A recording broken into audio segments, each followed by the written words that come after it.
So there's a young man in our parish, a little guy about 5 or 6 years old. He's got several younger sisters. One of them's a new little baby sister I baptized, a month or two ago. Anyway, he was telling his mom recently that he really wants a baby brother, right? So he's got all these little sisters. He really wants a baby brother. And, just like any mom, she was listening. Her heart was going out to him, and she listened compassionately. But then he told her, he goes, "But I've got a plan." So she was curious to find out what this plan was and how he was going to get a baby brother. So she said, "What's your plan?" He goes, "I'm going to talk to Father Pat about it and ask him." It was hilarious. She was telling me this past Sunday, and she said he was dead serious. He's going to talk to you, and you're going to help him figure this out. So I told her, I said, "Well, I'll write on a little slip of paper. I'll slip that intention in my Bible. I'll pray for twin brothers." How's that sound? She didn't like that. Anyway, so of course we know and believe that prayer is powerful, especially intercessory prayer offered up on behalf of another person, right? Especially when we combine it with fasting, all those sorts of things. That is truly mysterious how God answers our prayers on behalf of another person, right? Because we have all had the experience of asking God for something for somebody, and it doesn't necessarily happen the way we think it's going to happen, or it doesn't happen at all the way we think it's going to happen. But then sometimes things do happen. It's kind of a mystery. And as we all know as well, right? If I'm praying for this little guy, praying for, his triplet baby brothers, me praying, my prayers are just one piece of the much larger web of providential, factors about how God brings things into being. I guess here's the point. In other words, I don't have the authority to make this happen for them, right? I don't have the authority to do that. I don't have that power. We see in the gospel today, though, we see two people who approach Jesus knowing that this man has the authority, that he has the power, that's different than anybody else. These people who were in situations that were beyond desperate, they come to Jesus not merely asking for something that's improbable, but they came and asked him to do something for them that was effectively impossible. There's a huge difference there. I just want to point out that distinction. There's a big difference between the improbable and the impossible. A big difference. Because we're dealing with a God who didn't say, with God, even improbable things are possible. No, we have a God who said, with God, all things are possible. It's a big difference. You got this hemorrhaging woman and the synagogue official. They come to Jesus with what was effectively impossible. This man, right, this synagogue official, who comes to Jesus, kneels down before him, and he says, "My daughter has just died. Please come and lay your hands on her, and she will live."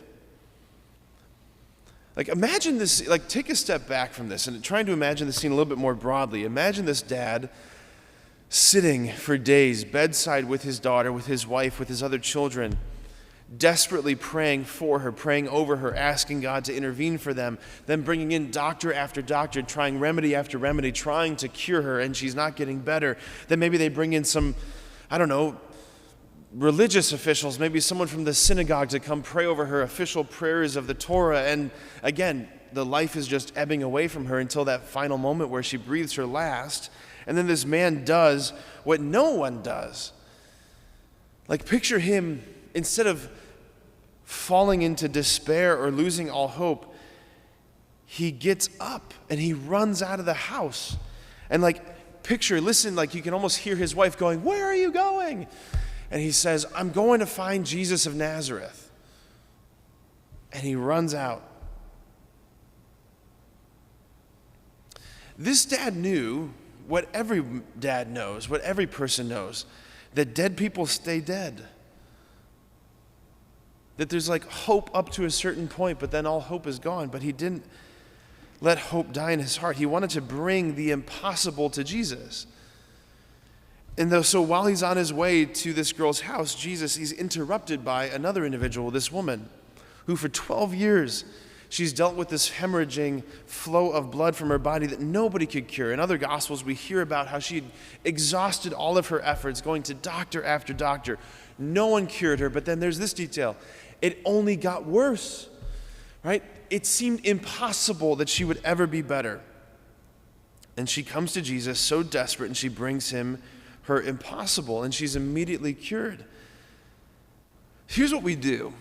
Here's what I do. Here's what I know so many of us do, that we dictate to God the parameters of our situations, the tough situations. We tell him the parameters, and we determine a priori for him what is possible and what is impossible. And we kind of pray and intercede within the realm of the possible. That's what we do. But Jesus, he reframes all of this for us. He blows out the walls of how we've framed things in. And he says things like, she's not dead, she's only sleeping. You are not reading the situation accurately. Whatever your situation is, you are not reading it accurately. It's not what you think. So my friends, here's the situation. Here's the challenge I want to give us today today and this week, is to examine our hearts and our lives and to ask, what is the impossible that we're being invited to bring to Jesus? Which relationship seems beyond all hope? Seems impossible for it to ever recover? Does it seem impossible that you'll ever overcome this particular sin, this particular destructive behavior, this particular coping mechanism? It seems impossible that I would ever get rid of this in my life. It seems impossible that I would ever be well. Does it seem impossible that you'll ever be able to forgive this person or that person for this or that situation? Just what is your impossible? Not just your improbable, but what's your impossible? And bring it to him. Bring it to him. Because he's not just the God of the improbable, he's the God of the impossible.